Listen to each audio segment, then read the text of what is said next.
কারোর সাথে কম্পেয়ার করবেন না। ও এ প্লাস পাইছে, ও সফল হয়েছে, ওর চাকচিক্য, ওইটা দেখেই হ্যাপি হবেন না। এই চাকচিক্যটাই তার পুরো লাইফ না। মানুষ যেটা শেয়ার করে ফেসবুকে, এটা হচ্ছে রিল।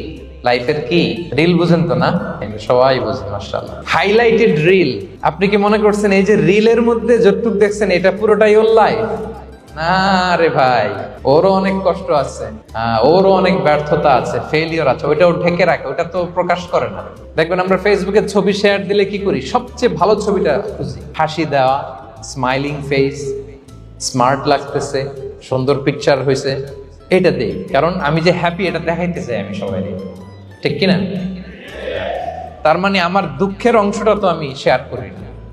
সো আপনি কারো চাকচিক্য দেখলে অবাক হবেন না, এটাই তার হোল লাইফ নয়। It's not the entire picture of his life.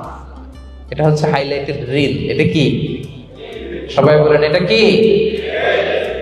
So কখনো কম্পিট করবেন না অন্যের সাথে। তাহলে কার সাথে কম্পিট করবেন?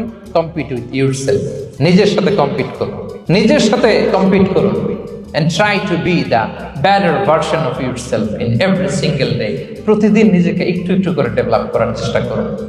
And don't lose your confidence by comparing yourself with others. Dear brothers and sisters, কখনো নিজেকে অন্যের সাথে তুলনা করে আপনার কনফিডেন্স কমাবেন না।